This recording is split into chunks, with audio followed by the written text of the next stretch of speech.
నిర్మలమ్మకు మూడు ప్రశ్నలు. ఈ బడ్జెట్ ద్వారా మాకు ఏం ఇవ్వబోతున్నారు? మా మిడిల్ క్లాస్ కష్టాలు తీర్చేందుకు ఏం చేయనున్నారు? పేదవారి స్థితిగతులను ఎలా మార్చుతారు? నిజానికి ఇవి ప్రశ్నలు కావు, బాధలు, అంతులేని వ్యధలు. పెరిగిన నిత్యావసర ధరలతో బతుకీడ్చుతున్న పేద మధ్యతరగతి ప్రజల దీనగాథలు. ప్రతి ఏడాదిలాగే ఈసారి కూడా బడ్జెట్పై సామాన్య ప్రజలు ఎన్నో ఆశలు పెట్టుకున్నారు. 2025 ఫిబ్రవరి 1న కేంద్ర ఆర్థిక మంత్రి నిర్మలా సీతారామన్ ప్రవేశపెట్టనున్న బడ్జెట్ వైపే వీరందరి చూపు నెలకొంది. వీళ్ళకి అంకెల గారడి మాటలొద్దు. బడ్జెట్ అంటే ఏంటి? తొలి బడ్జెట్ ఎవరు ప్రవేశపెట్టారు? బడ్జెట్ చరిత్ర ఏంటి? బడ్జెట్ సృష్టికర్తలు ఎవరు? బడ్జెట్ ఎక్కువ సార్లు ఎవరు ప్రవేశపెట్టారు లాంటి ప్రశ్నలు ఏ మధ్యతరగతి వ్యక్తి అడగడు. ఈ బడ్జెట్ ద్వారా మా కష్టాలు ఏమైనా తీరుతాయా అని మాత్రమే సగటు పేద మధ్యతరగతి వ్యక్తి ఆలోచిస్తారు.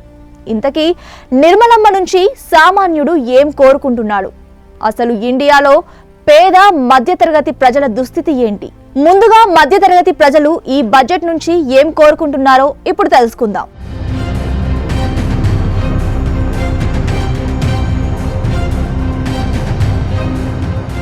ఈ ట్యాక్స్ కట్టలేక చస్తున్నాంరా బాబు అని అనుకునే వారి సంఖ్య ఇండియాలో చాలా ఎక్కువే.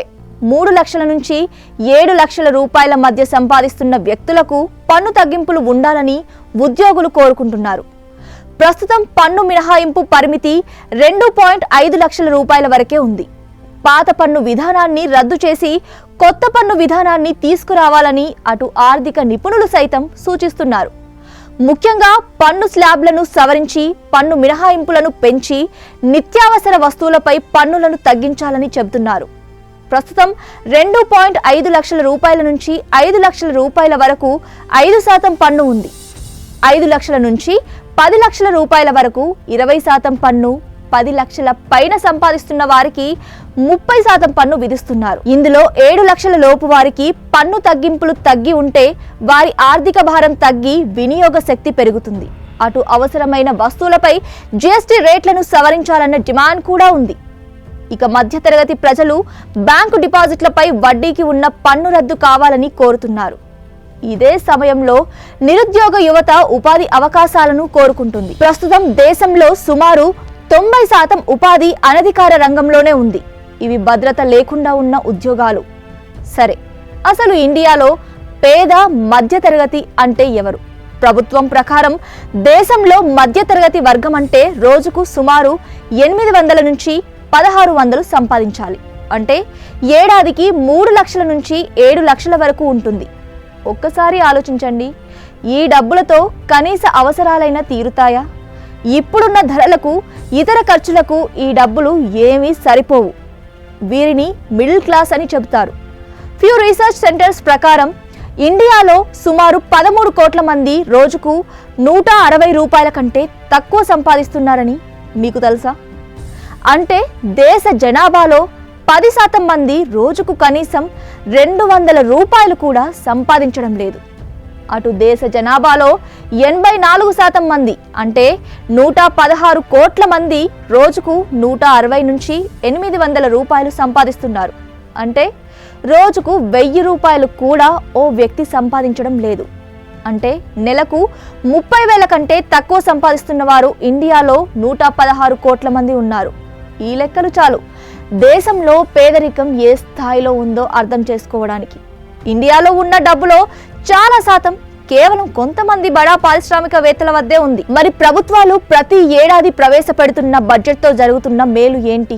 2009-2010లో జాతీయ జీడిపిలో కేంద్ర బడ్జెట్ వాటా 17.43% ఉండేది.